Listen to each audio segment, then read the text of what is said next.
कृष्ण काळा का? कृष्ण काळा नाही, कृष्ण काळा नाही. तुमच्या प्रश्नाचं उत्तर मी दिलं असतं, पण कृष्ण सावळा होता. हे काळी ना, तुमची नजर काळी, तुमचं मन काळं, तुमचं काळीच काळं, त्याच्यामुळे तुम्ही त्याला काळा म्हणता. कृष्ण काळा, कृष्ण सावळा, कृष्ण सावळा. तुम्ही जर सावळा विचारलं असतं, उत्तर सांगितलं असतं. या असल्या फालतू गोष्टीच्या नादाला लागत नाही, उत्तर मागे नाही. पण कृष्णाला सावळा बोला, दुसऱ्या वेळेस उत्तर दे. या फालतूगिरी नाही करायच्या. काळा म्हणजे मला काळा बोलायचं, पण त्या कृष्णाला काळा बोलतात. Non sense. मी प्रश्न विचारतो का म्हणे, तो लास्टला विचारेल कुठला तो संतोष बुवा म्हणतात, तुमच्या वकिलांना सांगा, वकिलांना सांगा, ये नाही ये वकील, ये छोटा शकील काट डालेगा भेंडी. हा एवढाच आहे. उभं राहा जरा. अरे उभं राहा.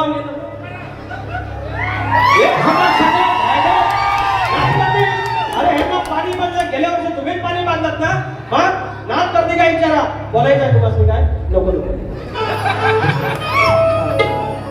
ये वकील ने छोटा शकील है, डिस्काउंट करेगा सबको तुम्हारे इधर मालूम? गांडा भाई. माझ्या पायाशी रांगती भिग्य जन्माची मागती. त्यांच्या स्वतंत्र भिकाजी बुवा त्यांना मी भिग्या म्हणत नाही, भीक या जन्माची मागती. मी भिग्या नाही म्हणत आहे. त्याचा उगाच परत तुमचा मिसअंडरस्टँडिंग होईल, प्रॉब्लेम होईल. माझ्या पायाशी रांगती भीक या जन्माची मागती. मग या गवळणी झाल्यावरती, मग या गवळणी मंग्याला नाही म्हणत मी, तुम्ही माहिला बघू नका, 200 रुपये का बिल. मग या गवळणी झाल्यावरती बायकुरे वाल्याचे धरती.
झाल्यावर बायकुरे वाल्याचे धरती. माझ्या गवळणी झाल्यावर